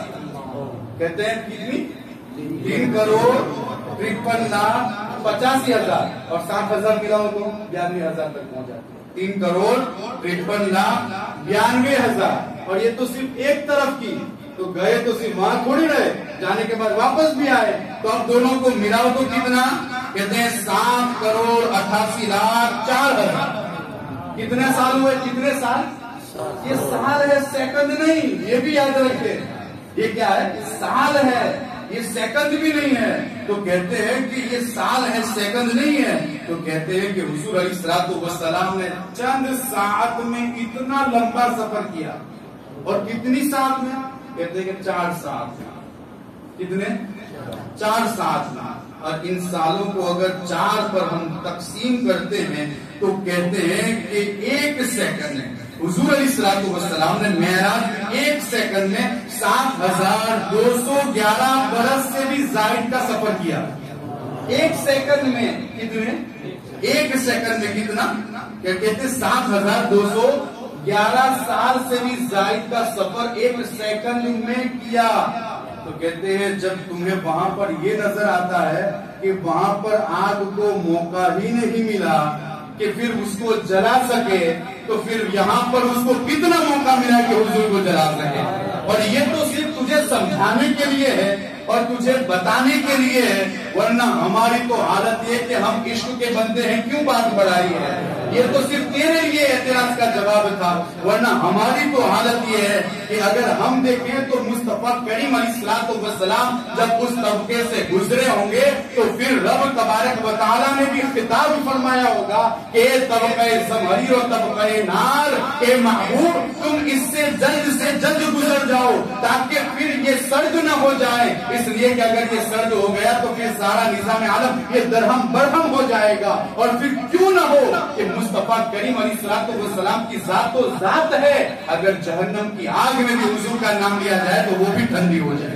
حضور علیہ السلام اور پھر میں اپنی طرف سے نہیں کہتا کہ کیا بات کر رہے ہیں, اپنی طرف سے نہیں, کہ حضور علیہ السلام کے غلاموں کی شان ہے.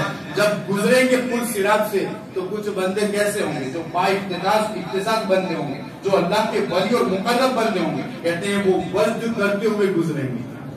وجد کیوں کریں گے؟ رب سلیم کی صدائیں وہاں پر بلند ہوگی. حضور کی یہ صدائیں سن کر انہیں وجد آئے گا اور وجد کرتے کرتے وہاں پر گزریں گے. تو کہتے ہیں اس کو مثنوی نے بھی ذکر کیا ہے. کہتے ہیں کہ جب وہ وہاں سے گزریں گے تو وہ تیز نگاہوں سے جہنم کی آگ کی طرف دیکھیں گے. کتنے باکمال ولی ہوں گے وہ, اور کتنے باکمال محبوب بندے ہوں گے اللہ کے. کہتے ہیں کہ وہ آگ کو دیکھیں گے, آگ کو. تو کہتے ہیں جب وہ آگ کو دیکھیں گے نا تو آگ ان سے کہے گی جز یا مومن فإن نورک یطفأ لہبی, اے مومن تو جلدی سے یہاں سے گزر, اس لیے کہ تیرا نور میری آنکھ کو بجھا رہا ہے. اسی کو امام اہل سنت نے بھی سمجھانے کے لیے کہا اے عشق تیرے صدقے جلنے سے چھوٹے سستے, جو آگ بجھا دے گی وہ آگ لگائی ہے, جو آگ بجھا دے گی وہ آگ لگائی. کیا مطلب؟ یعنی حضور کے عشق میں جو آگ ہمارے سینوں میں لگی ہے یہ کوئی معمولی آگ نہیں ہے, یہ ایک ایسی آگ ہے جو جہنم کی آگ کو بھی بجھا دے گی. عشق تیرے صدقے جلنے سے چھوٹے سستے, جو آگ بجھا دے گی وہ آگ لگائی ہے. یا مصطفیٰ کریم کے غلام جب گزریں گے اور وہ جہنم کی طرف آگ کی طرف تیز نظروں سے دیکھیں گے تو وہ جہنم کی آگ کہیں گے جوزیا مومن فإن نورک یطفأ لہبی, کہ تو یہاں سے جلدی گزر کیوں نہیں جاتا, کیونکہ تیرا نور مجھے اور میرے شراروں کو اور میرے رابوں کو میری آنکھ کو بجھا رہا ہے. میں یہ کہنا چاہتا ہوں جب غلام مصطفیٰ کی یہ شان ہے تو پھر مدینے والے کی شان کا حالت ہے. حضور کے غلام اگر تیز نظروں سے دیکھ لیں تو آج بھی کہے کہ جلدی سے گزر یا میں ٹھنڈی ہو رہی ہوں, تو پھر میرے مصطفیٰ کریم. اور یہی وجہ ہے کہ رب قدیر نے ارشاد فرمایا, تو حدیث مبارکہ میں بھی ہے, کل میدان قیامت کی بات ہوگی نا تو حضور علیہ السلام نے ارشاد فرمایا کہ میں جب سجدے میں گر جاؤں گا تو میرا رب مجھے حکم دے گا جاؤ تم جسے پہچانتے ہو جہنم سے نکالنا. تم جسے پہچانتے ہو انہیں کہاں سے؟ جہنم سے نکالنا. حضور علیہ السلام جس کو پہچانتے ہوں گے اس کو نکالنا ہے. جس کو پہچانے. یہی وجہ ہے جہنم کیا اگر ان کے غلاموں کو نہیں جلا سکتی ہے تو پھر مصطفیٰ کریم کو کیسے جلا سکتی ہے. اور اگر آپ کو دنیا ہی میں دیکھنا ہے تو پھر آپ دیکھیں نبی کریم صلی اللہ تعالیٰ علیہ وسلم کے خادم کہ جن کے پاس حضور علیہ السلام کا استعمال شدہ دسترخوان موجود تھا. دو شخص آپ کے گھر میں پہنچے تو دیکھا کہ دسترخوان جب سجانے کا حکم دیا, پادری نے کہا یہ تو بہت گندا ہو چکا ہے, تھوڑی دیر انتظار کریں, میں اس کو صاف کر کے لاتی ہوں. کہتے ہیں کہ اس کو تنور میں ڈال دو. ارے کپڑا تنور میں ڈالیں گے تو جل نہیں جائے گا. تو کہتے ہیں کہ تنور میں ڈالا گیا تو اس وقت تو وہ گندا تھا, لیکن جب اس کو باہر نکالا گیا تو وہ صاف ہو گیا, جلا بھی نہیں. تو دیکھنے والوں نے کہا کہ یہ کیسے ہو سکتا ہے؟ کیا تمہیں پتا نہیں یہ وہ دسترخوان ہے جس سے مصطفیٰ کریم نے اپنے ہاتھ پوچھے تھے. اپنے ہاتھ مصطفیٰ کریم جس دسترخوان سے اپنے ہاتھ پوچھے اس کو دنیاوی آگ نہ جلائے. تو پھر یہ بھی تو ہو سکتا ہے کہ حضور کا دیوانہ اگر جہنم کی آگ کی طرف دیکھ لے تو آگ بھی کہے جلدی گزرنا یار, تیری وجہ سے میں ٹھنڈی ہو رہی ہوں. تو پھر جب مصطفیٰ کریم کے غلاموں کی یہ شان ہے تو پھر مصطفیٰ کریم کا عالم کیا ہوگا, ان کی شان, ان کے مرتبے کا عالم کیا ہوگا. وہ عرض کر رہا تھا کہ انہوں نے اعتراض یہ کیا ہے تو پھر ہمارے بزرگان دین نے سمجھایا بھی ہے کہ 7211 سال کا عرصہ حضور نے ایک سیکنڈ میں گزارا, ایک سیکنڈ میں. تو پھر نبی کریم صلی اللہ تعالی علیہ وسلم کو وہ طبقہ وہ کیسے اس وقت نقصان پہنچا. میں یہ کہتا ہوں کہ حضرت ابراہیم علیہ نبی علیہ السلام کو آگ میں ڈالا گیا تو رب قدیر نے حکم دیا یا نار کونی بردوں وسلام. تو پھر یہ تو سید الانبیاء ہے. جب حضور وہاں سے گزرے ہوں گے تو میرے رب کا کیسا دل نواز خطاب ہوا ہوگا. کہتے ہیں کہ اس پر اعتراض نہ کرو, یہ سب کچھ میرے رب کی طرف سے تھا اور یہ سب کچھ آمینہ کے لیے شرف تھا اور آمینہ کے لیے عزت تھی, رفعت تھی. اسے تسلیم کرو اور پھر مانو اور مان کر ان کے سچے غلاموں میں شامل ہو جائے. کہتے ہیں کہ حضور علیہ السلام اس کے بعد اپنے سفر میں جب آگے بڑھے تو چونکہ وہاں پر پہنچے تھے نا مسجد اقصیٰ, اب اس کی گواہی اس وقت جو یہودی تھے انہوں نے بھی دی ہے. کہتے ہیں کہ حضور علیہ السلام جب وہاں پر پہنچے تو حضرت جبریل نے سوراخ کیا پتھر سے اور وہاں پر اپنی سواری کو باندھا. اور اس کا ثبوت کیا ہے؟ اس کا ثبوت یہ ہے کہ حضور علیہ السلام نے ایک مرتبہ ہرقل کے نام پر خط لکھا تاکہ وہ دامن اسلام سے وابستہ ہو جائے. تو کہتے ہیں کہ اس وقت جب وہاں پر وہ خط پہنچا تو اس نے کہا کہ دیکھو اگر کوئی مکہ معظمہ کا اگر کوئی ہو تو پھر اس کو بلاؤ تاکہ میں اس شخص کے بارے میں پوچھوں جس نے یہ خط لکھا ہے. تو کہتے ہیں کہ وہاں پر ابو سفیان تھے, وہاں پر پہنچے, ان سے پوچھا گیا تو پھر ان کو جب حضور علیہ السلام کے اوصاف پوچھے اور پھر وہاں پر ایک دربان بھی موجود تھا. کہتے ہیں اگر یہ جھوٹ نہ بولے دیکھنا. تو کہتے ہیں کہ میں نے سب سچ بتا دیا, جو تھا وہ بتانے کی کوشش کی. اور وہیں پر حضور علیہ السلام کے سارے اوصاف میں سے ایک وصف یہ بھی بیان کیا کہ وہ کہتے ہیں کہ میں چند لمحوں میں وہاں پہنچا. کہاں؟ مسجد اقصیٰ سے پھر آسمانی کائنات سے بھی پھر اوپر لامکہ تک پہنچا اور رات ہی رات میں واپس آ گیا. تو ابھی تو بادشاہ کچھ بولے, اس سے پہلے وہاں پر جو یہودی کھڑا تھا وہی بول دیا کیا مجھے پتا ہے اس رات کے بارے میں, مجھے پتا ہے اس رات کے بارے میں. کہا تمہیں کیا پتا ہے بتاؤ. کہا کہ جس رات وہ سفر کر رہے تھے اس رات میں نے, چونکہ وہاں پر میں متولی تھا, کیا کہتے ہیں مزاور تھا وہاں پر, اور میرے ذمہ تھا کہ میں سارے دروازوں کو بند کر کے جاؤں. تو کہتے ہیں کہ میں نے سارے دروازے بند کیے, ایک دروازے کو بند کرنے کی کوشش کی نہیں ہوا. کہتے میں دوسروں کو بلا کر لایا, انہوں نے بھی کوشش کی نہیں ہوا. تو میں نے کہا کہ اس کو چھوڑ دو. جب میں وہاں سے واپس چلا گیا پھر صبح میں آیا تو میں نے اپنے ایک ہی ہاتھ سے اس کو بند کر دیا. تو پھر میری نظر اس سوراخ پر پڑی تو پھر مجھے سمجھ میں آیا کہ آج اسی نبی کی سواری یہاں پر پہنچی ہے اور پھر وہی رات جو بس بیان کیے گئے تھے, ہاں وہ رات آج ہی کی تھی اور یہ دروازہ بند نہیں ہو رہا تھا, وہ اسی نبی کے لیے بند نہیں ہو رہا تھا. تو حضور علیہ السلام وہاں پر پہنچے تو بہت ساری نشانیاں ظاہر ہوئی. وہاں پر سب نے خطبے پڑھے. حضرت موسیٰ نے اپنا خطبہ پڑھا, حضرت آدم نے اپنا خطبہ پڑھا, حضرت ابراہیم نے اپنا خطبہ پڑھا. اللہ رب العزت نے جو انہیں عزتیں اور رفعتیں عطا فرمائی اس کا ذکر کیا. حضرت سلیمان نے پڑھا, حضرت عیسیٰ نے پڑھا, مصطفیٰ کریم نے بھی پڑھا, حضور علیہ السلام نے بھی پڑھا. حضور علیہ السلام نے وہاں پر خطبہ پڑھا تو کیا پڑھا؟ الحمدللہ الذی جعلنی خاتم النبیین وارسلنی رحمتا للعالمین. رب تبارک و تعالی ہی کے لیے ساری خوبیاں ہیں. جس نے مجھے خاتم النبیین بنا کر بھیجا. یہاں پر عقیدہ مل رہا ہے ہمارے نبی آخری نبی, ہمارے نبی حضور علیہ الصلوۃ والسلام خود ارشاد فرما ہمارے نبی آخری نبی. کہتے ہیں کہ حضور علیہ الصلوۃ والسلام کے بعد بھی نبی آ سکتے ہیں, ان کے لیے یہ حدیث ہے, ان کے لیے یہ جائے عبرت ہے. حضور فرماتے ہیں کہ اللہ رب العزت نے مجھ کو خاتم النبیین بنایا ہے. لوگ کہتے ہیں کہ ہم بھی تو مانتے ہیں وہ آپ نے نبی, لیکن اگر زمانے تقدم اور تاخر کے حوالے سے اگر دیکھا جائے تو دوسرا کوئی بھی آ سکتا ہے. اللہ قاسم نانوتوی نے دروازہ کھولا اور مرزا غلام محمد قادیانی نے دعویٰ کر دیا کہ میں آخری نبی ہوں, اور معاذ اللہ قرآن میں جو احمد کہا گیا ہے وہ میں ہی ہوں معاذ اللہ. پھر تھوڑے دنوں کے بعد پھر وہ مسیح موعود بھی ہو جاتا ہے. اللہ اکبر. ہمارا اہل سنت کا عقیدہ کیا؟ حضور خاتم النبیین کون؟ یہ عقیدہ کوئی ہم سے نکال نہ سکے. توجہ دینا اس بات پر, ہمارے نبی آخری نبی ہے. الحمدللہ ہمارے نبی جو انہوں نے تمام نبیوں کے سامنے کہا ہے, تمام نبیوں کے سامنے کہا. اور پھر یہاں پر مجھے ایک بات اور یاد آئی. کہتے ہیں کہ حضور علیہ الصلوۃ والسلام نے جب امامت کی, نماز پڑھائی, نماز سے فارغ ہوئے تو حضرت جبریل نے آپ سے پوچھا یا رسول اللہ صلی اللہ تعالی علیہ وسلم کہ آپ جانتے ہیں کہ آپ کے پیچھے کن کن لوگوں نے نماز پڑھی ہے؟ تو حضور علیہ الصلوۃ والسلام نے پوچھا جبریل بتاؤ کن کن لوگوں نے نماز پڑھی ہے؟ پھر اس وقت نبی کریم صلی اللہ تعالی علیہ وسلم نے جب پوچھا تو حضرت جبریل نے کہا صلی خلفک کل نبی بعثہ اللہ. اے اللہ کے نبی, آپ کے پیچھے ہر اس نبی نے نماز پڑھی ہے جس کو اللہ رب العزت نے نبوت سے سرفراز فرما کر دنیا میں مبعوث فرمایا. یہاں پر ان لوگوں کے لیے جاری عبرت ہے. پھر کوئی مرزا کو ڈھونڈ کر دکھا ہے ان کی صفوں میں جو کہتا ہے میں نبی ہوں. اگر تو نبی ہے تو یہاں نظر کیوں نہیں آتا؟ اگر تو نبی ہے تو پھر یہاں نظر کیوں نہیں آتا؟ پتا کیا چلا کہ وہاں پر جو نبی تھے وہ الحمدللہ نبی تھے, اور اگر وہاں پر وہ نہیں تھا تو پھر نہیں تھا. تو مصطفیٰ کریم کے فرمان کے مطابق تو دجال تو ہو سکتا ہے, نبی نہیں ہو سکتا, کیونکہ صفوں میں بھی دھول کے تو کہیں نظر نہیں آتا.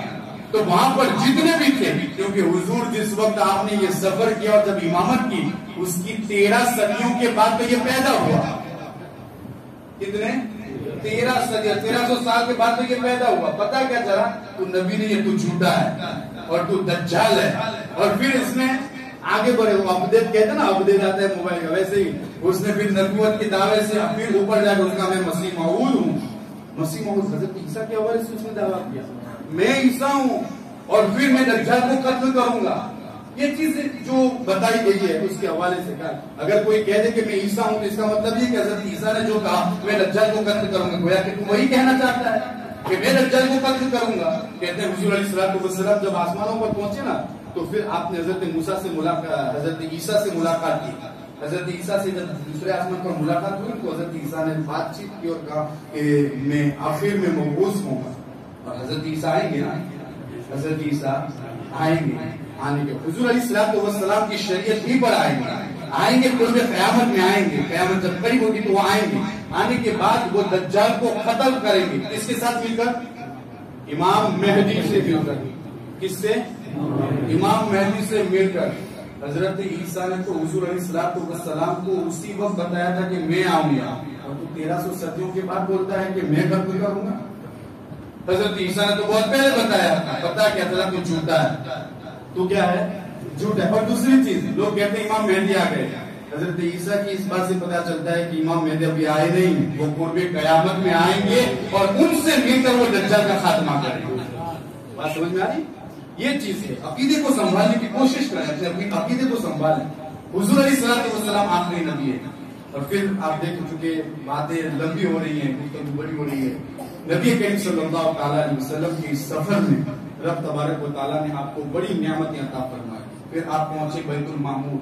سفر جو آسمان پر ہوا اس کی بات تو نہیں کرتا کیونکہ ہم اس کو آئے دن سنتے ہی رہتے ہیں. تو وہاں پر نبیوں سے آپ کی ملاقات ہوئی اور آخر میں وہاں پر پہنچے بیت المعمور. بیت المعمور یہ فرشتوں کی مسجد ہے. کیا ہے کہتے وہاں پر پہنچا تو وہاں پر بھی فقط دمنی جبریل نے مجھ کو آگے کر دیا اور کہا کہ یا رسول اللہ یہاں پر بھی آپ ہی نماز پڑھائیں. تو کہتے ہیں نبیوں کی امامت بھی میں نے کی، رسولوں کی امامت بھی میں نے کی، اور فرشتوں کی امامت بھی میں نے کی۔ پتا چلا کیوں ایسا؟ پتا چل جائے فرشتوں کو بھی کہ یہی ہمارا ایمان ہے، اور نبی اور رسولوں کو بھی پتا چل جائے کہ ہاں یہی ہمارا ایمان ہے، یہی ہمارا ایمان ہے۔ تو کہتے ہیں اس کے بعد سدرۃ المنتہا پر پہنچے۔ سدرۃ المنتہا ایک جگہ ہے اور بیڑی کا ایک درخت ہے جس کی جڑ چھٹے آسمان پر ہے۔ کہاں پر؟ چھٹے آسمان پر ہے، اور اس کا درخت جو ٹہنیوں کے ساتھ وہ ہے نا 7ویں آسمان پر پھیلا ہوا ہے، مٹکے جیسے تو اس کے پھل ہیں، کیا ہے؟ اور یہ جگہ فرشتوں کیا کہتے ہیں، نبیوں اور رسولوں، اللہ کے محبوب اور مقبول بندوں اور شہیدوں کی ارواح کی جگہ ہے۔ کہتے ہیں جب وہاں پر پہنچے حضور علیہ الصلوۃ والسلام تو آگے بڑھنے کی کوشش کی، تو کہتے ہیں جبریل پیچھے پیچھے آئیں گے، تو کہا جبریل چلو، لیکن جبریل رک گئے۔ کیوں؟ کہ وہ خود کہتے ہیں وَإِنَّ لَهُ مَقَامٌ، کہ ہمارے ایک مقام ہے، اگر اس کے آگے اگر میں بڑھا تو پھر میں جلا دیا جاؤں گا۔ میں کیا کر دیا جاؤں گا؟ آخری باتیں ہو رہی ہیں انشاءاللہ کل جمعہ میں جلا دیا جاؤں گا۔ یا رسول اللہ اب آپ ہی آگے پہنچیں گے۔ پتا کیا چلا؟ جہاں پر حضرت جبریل کی انتہا ہوتی ہے وہیں سے مصطفیٰ کی ابتدا ہوتی ہے۔ یہی چیز ہے نا، کہا جبریل چلو۔ یہاں پر ہمارے اہل عشق حضرات اتنی اچھی انداز میں گفتگو ہوتی ہے۔ جبریل اگر حضور نے کہا تھا تو چلے جاتے، لے جانے والے وہی تھے، تو بچاتے بھی وہی، بچاتے بھی وہی، اور پھر اس پر وہ ثبوت کیا پیش کرتے ہیں؟ تمہیں پتا نہیں حضرت صفورہ کا واقعہ؟ لیکن یہ کون کر سکتا ہے؟ جس کے دل میں درد عشق ہو۔ کہتے ہیں کہ تمہیں پتا نہیں، اگر حضور نے تمہیں کہا تھا جبریل چلو تو چلے جانا چاہیے تھا، کیونکہ پوری دنیا کو وجود جس کے صدقے میں ملا ہے وہ تمہیں ساتھ لے جا رہے تھے۔ اب جب ساتھ لے جا رہے تھے، اگر جل بھی جاتے تو کیا ہوتے؟ حضور کے قدموں میں چل جاتے، اور پھر جس کے ساتھ جا رہے تھے وہی تو بچانے والے ہیں۔ کہتے ہیں کہ حضرت موسیٰ علیہ السلام نے جب وہ تجلی دیکھی نا، تو آپ کے چہرے پر رب تبارک و تعالیٰ نے ایسی تابانی عطا فرمائی کہ کوئی ان کی طرف دیکھ نہیں سکتا تھا۔ یہی وجہ ہے کہ آپ نے اپنے چہرے پر پردہ ڈال رکھا تھا، اس قدر تابانی پیدا ہو گئی۔ بلکہ جب آپ گھر میں پہنچے نا تو پھر حضرت صفورہ رضی اللہ تعالیٰ انہوں نے کہا میں تو دیکھوں گی۔ حضرت موسیٰ نے کہا نہ دیکھنا، اس لیے کہ جو بھی اسے دیکھتا ہے آنکھیں پھوٹ جاتی ہیں، کہاں پھوٹتی ہو تو پھوٹے، مجھے تو وہ جلوے ضرور دیکھنے ہیں۔ تو جب بہت اصرار ہوا تو کہتے ہیں کہ حضرت موسیٰ نے اپنا پردہ ہٹایا، ادھر پردہ ہٹایا۔ حضرت صفورہ کہتے ہیں کہ انہوں نے ایک آنکھ پر ہاتھ رکھ دیا اور ایک سے دیدار پوچھا کہ ایسا کیوں؟ کہا کہ یہ پھوٹے تو پھر اسے دیکھنے میں کام آئے۔ تو کہتے ہیں عشق کا انداز ہے، جلوے دیکھنے ہیں، تو کہتے ہیں کہ آنکھ پر ہاتھ رکھا اور پھر وہ دیکھنے لگے۔ کہاں کہ آنکھ پھوٹی، لیکن ہوا یہ کہ رب تبارک و تعالیٰ نے حضرت موسیٰ کے صدقے میں ہوا یہ کہ یہ ان پر کرم فرمایا، جب ہاتھ اٹھاتی تو اللہ رب العزت اس آنکھ میں شفا عطا فرمایا۔ کئی مرتبہ انہوں نے اسی طرح سے دیدار کیا جس کا دیدار کوئی نہیں کر سکتا تھا۔ اور یاد رکھیں جب انہوں نے وہ تجلی دیکھی تو حضرت موسیٰ علیہ نبینا علیہ السلام کی آنکھوں کی حدت کا عالم یہ تھا، 30 میل کی دوری پر کالے پتھر پر کالی رات میں کالی چونٹی چلتی تھی، حضرت موسیٰ اسے دیکھ لیا کرتے، حضرت موسیٰ اسے دیکھ لیا کرتے تھے 30 میل کی دوری پر کالے پتھر پر کالی چونٹی کالی رات میں۔ موسیٰ کی نظروں کا یہ عالم ہے تو پھر مصطفیٰ کی نظروں کا عالم ہے۔ یہ تو ہے کہ موسیٰ سے افضل ہے ہمارے نبی، یہ تو ہے کہ نہیں کہ حضرت موسیٰ سے افضل ہے، جو حضرت موسیٰ کی نظروں کا یہ عالم ہے۔ اور وہ بھی تو حضرت موسیٰ نے اپنے رب کو اپنی ماں کی آنکھوں سے نہیں دیکھا، فَإِنِ اسْتَقَرَّ مَكَانَهُ فَسَوْفَ تَرَانِي، کہ ان کا دیکھنا تو مشروط تھا پہاڑ پر۔ کہتے ہیں کہ پہاڑ اگر ریزہ ریزہ نہیں ہوتا تو دیکھ لو گے، لیکن صرف کہتے ہیں کہ سوئی کے ناکے کے برابر، سوئی کا نوک جو ہوتا ہے نا اس کے برابر تجلی رب تبارک و تعالیٰ نے دائی فخر موسیٰ صعیدا، حضرت موسیٰ زمین پر گرا۔ ارے وہ موسیٰ جو صرف رب کے جلووں کی ایک جھلک دیکھ لے، آنکھ میں اتنی حدت پیش آ جائے، تو پھر مصطفیٰ کریم نے تو ماتھے کی آنکھ سے اپنے رب کو دیکھا، اور کیسا دیکھا؟ فَكَانَ قَابَ قَوْسَيْنِ أَوْ أَدْنَىٰ، اتنی قربت سے دیکھا۔ قرآن کہتا ہے، قرآن نے پورا انداز بیان کیا ہے، مَا